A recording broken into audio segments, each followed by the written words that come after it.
தமிழினத்துக்கு எதிரான வஞ்சகத்தின் தொடக்கம். தமிழன் தெற்கே கால் நீட்டி படுக்கக்கூடாது என்பது எழுதப்படாத சட்டமாக ஆயிரக்கணக்கான ஆண்டுகளாக தமிழ் மண்ணில் கடைபிடிக்கப்பட்டு வந்தது. அதற்கான வரலாற்று காரணம் மகத்தானது. ஆனால் இங்கே வந்த ஆரிய பார்ப்பனர்கள் தமிழர்களின் இந்த தலையாய வழக்கத்துக்கு பின்னால் இருக்கும் அந்த மகத்தான காரணத்தை மழுங்கடித்தால்தான் தாங்கள் இங்கே பிழைக்க முடியும் என்பதை உணர்ந்தார்கள். தெற்கே கால் நீட்டி படுக்கக்கூடாது என்கிற சொல்லாடலை வடக்கே தலை வைத்து படுக்கக்கூடாது என திருப்பி போட்டார்கள். மிக மிக வஞ்சகமாக வழக்கத்தை மாற்றாமல் அதற்கான பெயரை மாற்றினார்கள். மெல்ல மெல்ல தமிழனும் தெற்கே கால் நீட்டி படுக்கக்கூடாது என்கிற சொல்லாடலையும் அதற்கு பின்னால் இருக்கும் அந்த மகத்தான காரணத்தையும் மறந்து போனான். ஏன் தமிழன் தெற்கே கால் நீட்டி படுக்கக்கூடாது? அதற்கு பின்னால் இருக்கும் அந்த மகத்தான காரணம் என்ன? அந்த மகத்தான காரணத்திலிருந்துதான் டெம்பிள் என்கிற ஆங்கில சொல் தோன்றியது என்பது இன்று எத்தனை தமிழர்களுக்கு தெரியும்? 20-30 ஆண்டுகளுக்கு முன்பு வரை கூட ஒவ்வொரு தமிழனின் வீட்டு வாசலின் மேற்புறத்திலும் படிகாரக்கல், தேங்காய், கற்றாழை ஆகிய 3ம் கட்டப்பட்டிருக்கும்.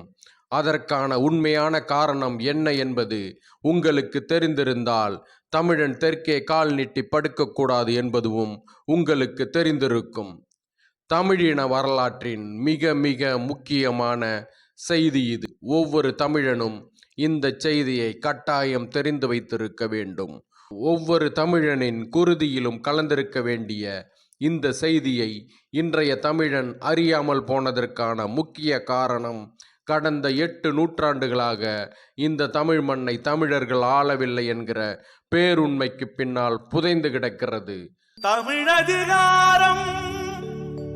தமிழ்நாட்டில் சோழர்கள் ஆட்சியும் பாண்டியர்கள் ஆட்சியும் முடிவுக்கு வந்த பிறகு தமிழ்நாட்டை ஆள வந்தவர்கள் ஆரியர்களுடன் சேர்ந்து தமிழ் மொழியையும் தமிழர்களின் அடையாளங்களையும் சீரழிக்க தொடங்கினார்கள்.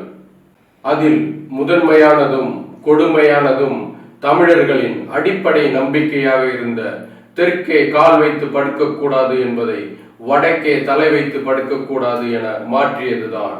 தெற்கே கால் வைத்து படுக்கக்கூடாது, செத்தாலும் தெற்கே கால் இருக்கும்படி கிடத்தக்கூடாது என்பதுதான் தமிழர்களின் முதன்மையான பழக்கமாக இருந்து வந்தது. நாம் இப்பொழுது வசிக்கும் தமிழ்நாட்டு நிலப்பரப்புக்கு தெற்கே இருந்த குமரி நிலப்பரப்பு தான் நம் முன்னோர்கள் தோன்றி வாழ்ந்த இடம். குமரி என்கிற செடிகள் நிறைந்த பகுதியாக இருந்ததனால் அந்நிலம் குமரி நிலம் என வழங்கப்பட்டது. குமரி என்கிற அந்த செடியின் இன்றைய பெயர் கற்றாழை. குமரி நிலத்தின் தலைவனே குமரன். பல்லாயிரம் ஆண்டுகளுக்கு முன் தென் துருவத்தில் பெரும் பனி உருகத் தொடங்கியதனால் அந்த குமரி நிலப்பரப்பு மெல்ல மெல்ல கடல் நீரில் மூழ்கத் தொடங்கியது. குமரி நிலத்தில் வாழ்ந்த தமிழர்களில் சில குழுக்கள் நாவாய் என்கிற கப்பல்கள் மூலம் இன்று ஆப்பிரிக்கா, ஐரோப்பா, ஆஸ்திரேலியா என அழைக்கப்படுகிற நிலப்பரப்புகளுக்கு குடிபெயர்ந்தார்கள். ஆனால் தன் மண்ணை உயிருக்கு உயிராக மதித்த பெரும்பாலான தமிழ் மக்கள் குமரி நிலத்தை விட்டு இடம்பெயர மனம் வராமல் தவித்தார்கள். குமரி நிலத்தின் பெரும்பகுதியை கடல் கொண்டு கொண்டே இருந்தது. எங்கும் உப்பு நீர் புகுந்தது. குடிக்க குடிநீர் கிடைக்கவில்லை. உப்பு நீரை மண்கலத்தில் மோர்ந்து அதில் படிகாரக்கல்லை போட்டு வைத்தார்கள். படிகாரக்கல்லுக்கு நீரில் இருக்கும் உப்பை சிறிதளவு நீக்கும் தன்மை உண்டு. அந்த நீரையே பருகினார்கள். கடல் உணவை தவிர வேறு உணவு கிடைக்கவில்லை. கற்றாழை காற்றில் வளரும் தன்மை உடையது. அதனை கூரைகளிலும் படகுகளிலும் கட்டி வளர்த்து உணவாக உட்கொண்டார்கள். அதனாலேயே கற்றாழைக்கு சோற்று கற்றாழை என்கிற பெயர் வந்தது. சோற்று கற்றாழையை விட்டால் தேங்காய் மட்டுமே கிடைத்தது. கடல் உணவுடன் படிகாரக்கல்லால் வடிக்கப்பட்ட நீரை பருகியும் கற்றாழை, தேங்காய் ஆகியவற்றை உணவாக உட்கொண்டும் உயிர் பிழைத்தவர்கள்தான் நம் முன்னோர்கள். ஆனால் இப்படி உயிர் பிழைத்தவர்கள் குறைவுதான். பெரும்பாலான தமிழர்கள் குமரி நிலத்திலேயே இறந்து போனார்கள். உயிர் பிழைத்த தமிழர்கள் கடலில் மூழ்கிய குமரி நிலத்தை தென்புலம் என பெயரிட்டு வணங்கத் தொடங்கினார்கள். மீண்டும் எப்பொழுது வேண்டுமானாலும் கடற்கோள் வரலாம் என்கிற எச்சரிக்கைக்காகவும் தாம் உயிர் பிழைக்க காரணமாக இருந்த காரணத்துக்காகவும் படிகாரக்கல், கற்றாழை, தேங்காய் இந்த மூன்றையும் வீட்டு வாசலில் கட்டி வைத்தார்கள் தமிழர்கள். இந்த வழக்கம் இன்னும் இருக்கிறது. ஆனால் அது திருஷ்டிக்காக என ஆரியர்களால் மடைமாற்றம் செய்யப்பட்டுவிட்டது. அத்துடன் கடற்கோளில் பெரும்பாலான பயிரினங்கள் உப்பு நீரில் மூழ்கி அழிந்து போயிருந்தன.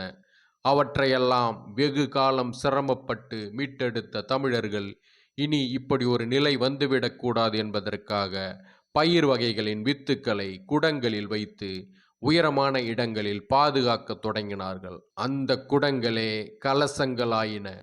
அந்த உயரமான இடங்களே கோபுரங்களாயின. தமிழன் கோபுரங்களை உயரமாக கட்டியது கடவுள்களுக்காக அல்ல, பயிர் வித்துக்களை பாதுகாக்கும் குடங்களுக்காகவே. அந்த வித்துக்கள் ஒரு குறிப்பிட்ட காலம் வரைதான் உயிர்ப்புடன், அதாவது முளைக்கும் தன்மையுடன் இருக்கும். அதனால் குடங்களில் உள்ள பழைய வித்துக்களை எடுத்துவிட்டு புதிய வித்துக்களை நிரப்புவார்கள். இந்த வித்துக்கள் மாற்றும் நிகழ்வுதான் இன்று குடமுழுக்கு என்கிற கும்பாபிஷேகமாக மாறிப்போயிருக்கிறது. கடற்கோளின் பொழுது நாவாய் மூலம் உலகெங்கும் இடம்பெயர்ந்தவர்களும் தென்புலத்தை வழி வழியாக வணங்கி வந்தார்கள். அதன் காரணமாகத்தான் தென்புலம் என்கிற சொல்லிலிருந்து டெம்பிள் என்கிற சொல் தோன்றியது. கடற்கோளில் தப்பி பிழைத்த தமிழர்கள் கோயிலாக நினைத்த தென் திசையில் கால் நீட்டி படுக்கக்கூடாது என்பதை எழுதப்படாத சட்டமாகவே வைத்திருந்தார்கள். அது மட்டுமின்றி இறந்தவர்களை கூட தெற்கில் கால் இருக்கும்படி கிடத்த மாட்டார்கள். அதற்கும் மேலாக போர்களில் புறமுதுகிட்ட மன்னர்கள் தென்புலத்துக்கு தங்கள் முகத்தை காட்டுவது இழுக்கென கருதி வடக்கு திசை நோக்கி அமர்ந்து உணவின்றி உயிர் துறந்தார்கள். அப்படி அவர்கள் உயிர் துறந்து மண்ணில் சாயும் பொழுது அவர்களது கால்கள் வடக்கு நோக்கி இருக்குமே ஒழிய தெற்கு நோக்கி இருக்காது. இதற்கு வடக்கிருத்தல் என பெயர். இந்த வரலாறு அனைத்தும் கடந்த 800 ஆண்டுகளுக்கு முன்பு வரை ஒவ்வொரு தமிழனுக்கும் கற்பிக்கப்பட்டு வந்தது. வேற்றுமொழி பேசுபவர்கள் நம்மை ஆள வந்ததும் இந்த வரலாற்றை மாற்றுவதற்காக தெற்கே கால் வைத்து படுக்கக்கூடாது என்பதை வடக்கே தலை வைத்து படுக்கக்கூடாது என அப்படியே திருப்பி போட்டார்கள். அதை திரும்ப திரும்ப சொல்லியும் அதற்கு காரணமாக ஜோதிடத்தை துணைக்கழைத்தும் அதை நாமெல்லாம் நம்பும்படியும் ஆக்கிவிட்டார்கள் என்பதுதான் கொடுமையிலும் கொடுமை. இனியாவது நம் பிள்ளைகளுக்கு தெற்கே கால் நீட்டி படுக்கக்கூடாது என்பதையும் அதற்கான உண்மையான காரணத்தையும் சொல்லி வளர்ப்போம். தென்புலத்தை வணங்குவோம். தென்புலமே தமிழனின் டெம்பிள். தமிழதிகாரம்